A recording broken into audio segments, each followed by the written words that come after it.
मान गंगे तिरी एक गोंदावले सुंदर गाव, मान गंगे तिरी एक गोंदावले सुंदर गाव, सद्गुरु ब्रह्म चैतन्य दैवताचे नाव, सद्गुरु ब्रह्म चैतन्य दैवताचे नाव। सर्वांना सप्रेम श्रीराम समर्थ।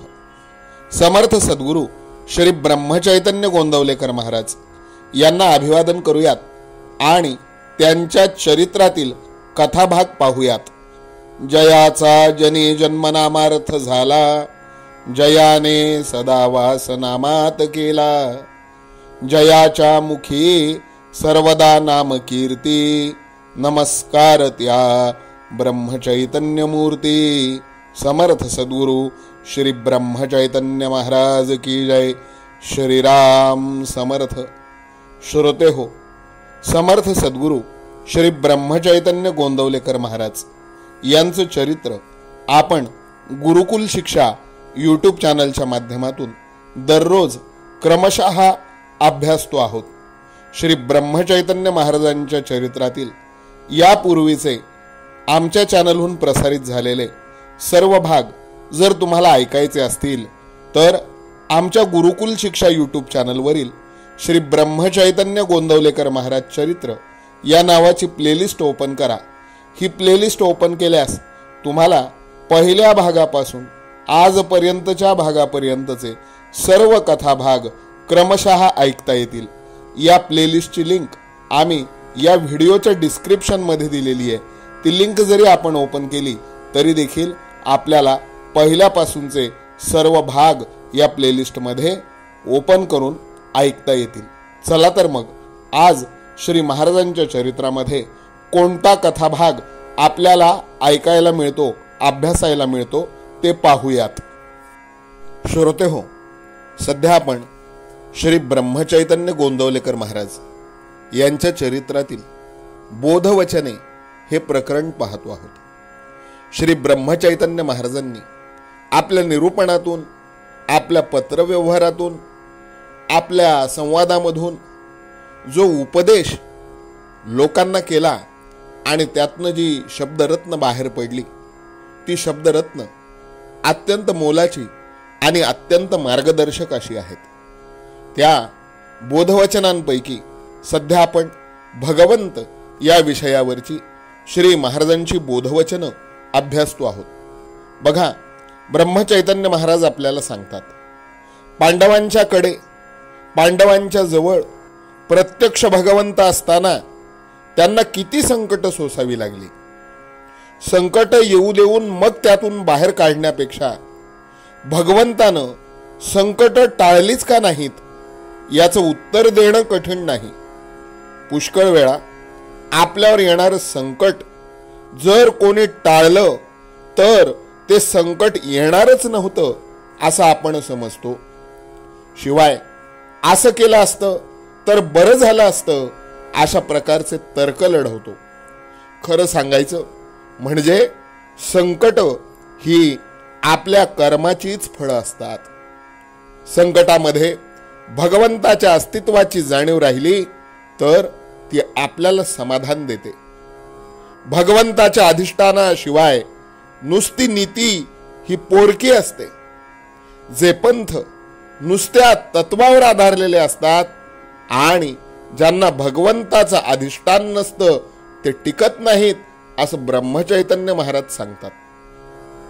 महाराज म्हणतात, बीजगणितामध्ये उदाहरण सोडविताना एक अज्ञात असा क्ष घ्यावा लागतो आणि उदाहरणाचं उत्तर येईपर्यंत त्या क्षची खरी किंमत काय आहे हे आपल्याला कळत नाही। पण तो क्ष घेतल्याशिवाय चालत नाही। त्याचप्रमाणे जीवनाचं कोडं सोडविण्यासाठी आज अज्ञात असा भगवंत आपल्याला गृहीत धरलाच पाहिजे। त्या भगवंताचं कोडं सुटेल त्याच वेळी त्याची खरी किंमत आपल्याला कळेल। आपल्याला भगवंताचा विसर पडला आहे, त्याचं स्मरण होण्यासाठी आणि ते सतत टिकण्यासाठी भगवंताचे उत्सव करणं जरूर असतं। भगवंताच्या इच्छेनं सर्व चाललं आहे ही भावना ठेवून जे येईल त्याला नको म्हणू नये आणि जे येत नाही त्याच्याबद्दल दुःख करू नये, असं ब्रह्मचैतन्य महाराज आपल्याला इथे शिकवितात. कृष्णाचा अवतार पूर्णावतार होता असं म्हणतात, परंतु भगवंताचा जो अवतार झाला तो त्या वेळी पूर्णच होता. प्रत्येक अवताराला भगवंताचा अवतार असं म्हणतात. ज्यावेळी जेवढ्या शक्तीची जरुरी होती तेवढीच भगवंतानं दाखविली. जरुरीपेक्षा जास्त शक्ती लावल्यानं कार्य होणार नाही.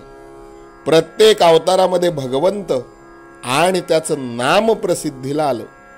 अवतार गेले पण त्या अवतारांची नावं अजून टिकून आहेत. कलियुगात सदेह अवतार नसला तरी नाम हाच भगवंताचा अवतार आहे आणि हा नामावतार खरा तारक आहे, अशी तळमळ इथे ब्रह्मचैतन्य महाराज आपल्या पुढे व्यक्त करतात. भगवंताचे या अगोदर जे जे अवतार झाले, काही अवतार कृतयुगात झाले, काही अवतार त्रेतायुगात झाले, काही अवतार द्वापार युगात झाले. या कलियुगात सध्या भगवंताचा कोणताच अवतार नाही का हो, असा प्रश्न परमार्थी साधकाला जरूर पडतो.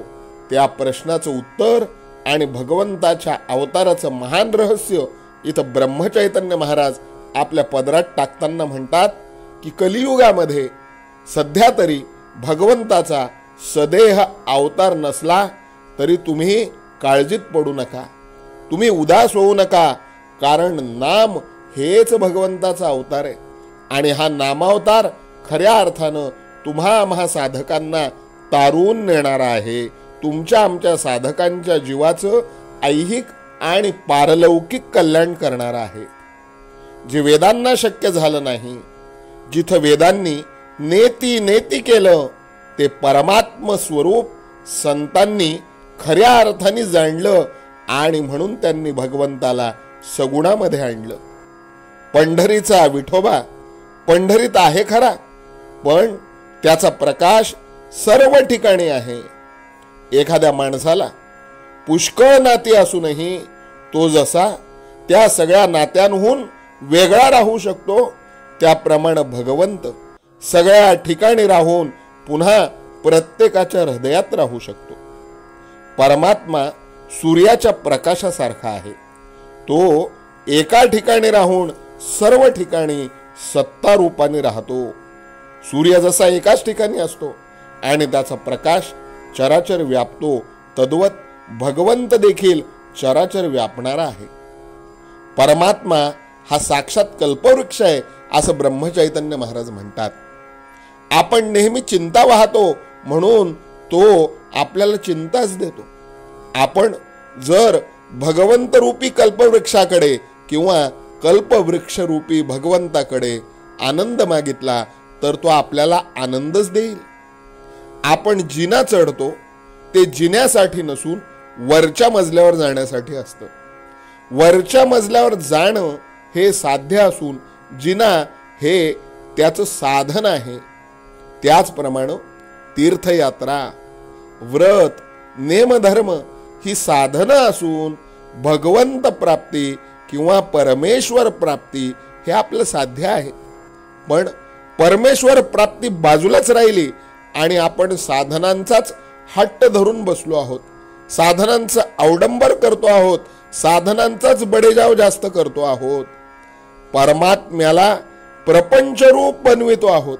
आपण परमात्म्याला प्रपंचरूप बनविण्याऐवजी आपण आपल्या प्रपंचाला परमात्मरूप बनविण्याची गरज आहे. श्री ब्रह्मचैतन्य महाराज इथे आपल्यासारख्या साधकांना मोठा बोध देतात. ते म्हणतात की साधू संतांनी जो काही त्यांचा प्रपंच होता तो परमात्म स्वरूप करून टाकला.